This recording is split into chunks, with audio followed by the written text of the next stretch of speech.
I don't know. I mean, I think vandalism can be very potent. Look at the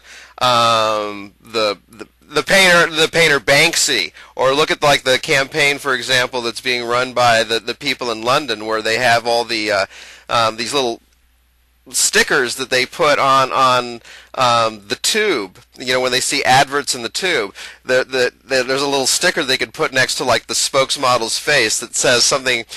I'm probably getting this wrong, but it's some version of, "I'll say anything to sell this crap." Yeah, they do stuff like that here too. That's good. We need that stuff here. And it's just like a little voice balloon next to the beautiful spokesmodel. And they had like lots of pictures at one point in a magazine that I read that are like these. And I think that's a very potent message.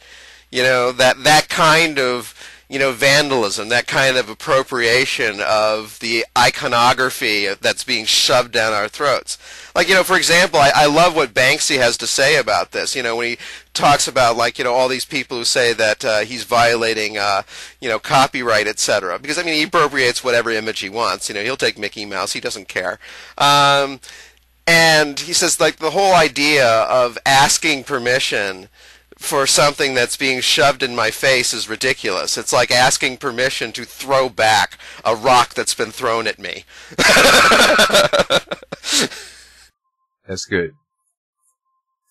No, but that's I think, if we want to if the idea is to get the message out there, to start talking to people, then we need to take back the environment that is throwing the rocks at us. I mean, YouTube is great because, you know, people come on here sometimes, but it's definitely the prescribed location. It's not. I don't know. We need to get these. I mean, if I knew where I could get some of these stickers, and maybe I will. Maybe I'm just going to should go buy some and then start sticking them all over. See, you're talking about buying them now. They have to be a product, Brendon.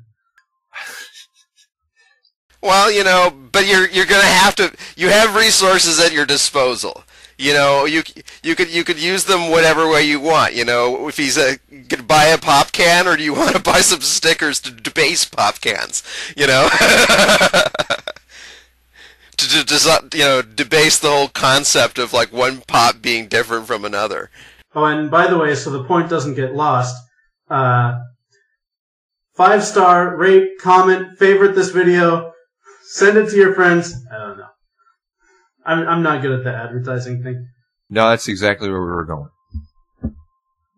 Make your own video, send it to your friends, talk to your friends in real life about stuff. And write to your congressman and tell them that you want a program similar to student loans for people's first business. That would be awesome. Sometimes I post crap to my Facebook, and it pisses off some of my libertarian friends. I mean, I'm libertarian too, but I'm a left libertarian. No, Brendon, Zach and I recorded an episode earlier this week that's gonna get rid of a lot of people who. I mean, not that a lot of people watch the show, but a lot of people who like are in the YouTube community or whatever. If they see it, they're not gonna watch it again. Awesome. What did you talk about? Or would that be redundant to talk about here on this episode? No, we were talking about Climategate. Climategate. But in relation to one world government and et cetera, and what kind of phenomena would be serious enough that you would actually get behind one world government as a necessary thing. And how we actually think that climate change really exists. And, yeah. We're going to look really bad to some people. Well, you know, you got to just put your ideas out there and hope that you connect with some people.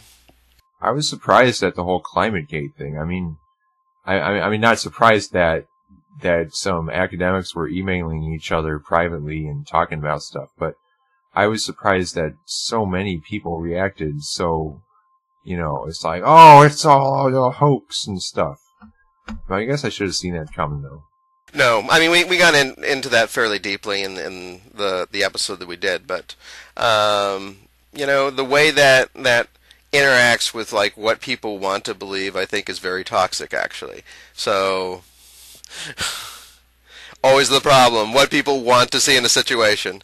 since we're here, winding down here, Brendon, maybe we could give you a chance to chime in on that a little bit before we close up. All right. Well, I guess I don't have a whole lot to say about Climategate, other than that, obviously there were quotes that were taken out of context. Well, first of all, obviously the right seized on it, because that's their thing. Secondly, obviously quotes were taken out of context by the right.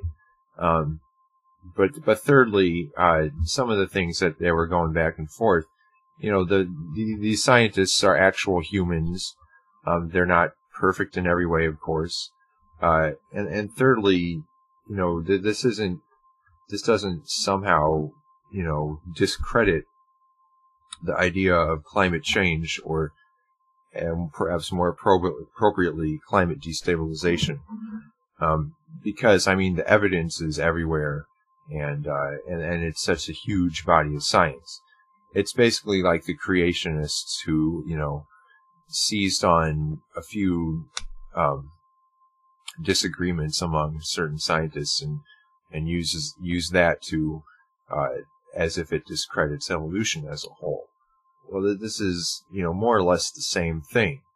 It's a fact that we're taking so much carbon out of the ground, pumping into our atmosphere, doing so many other things that change the ecosystems that we live on. And I guess, I don't know. You probably touched on all this too, and you probably touched on the psychology of it and what people want to believe.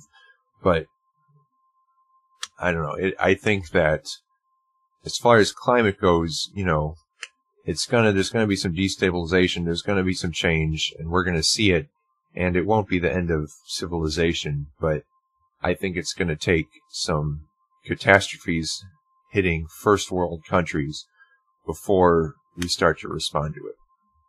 Right, and part of the concern that I expressed in the episode is that I think that may simply be too late. Well, too late for all the billions of poor people, but I'm in the United States, so I'll be cool. Too late for New Orleans, I would say. Too late for New Orleans. That's right. But anyway, a lot of people would say that nothing to do with climate change, but I'm sorry, an increased ocean level and then a city gets flooded with water, it doesn't seem unrelated to me.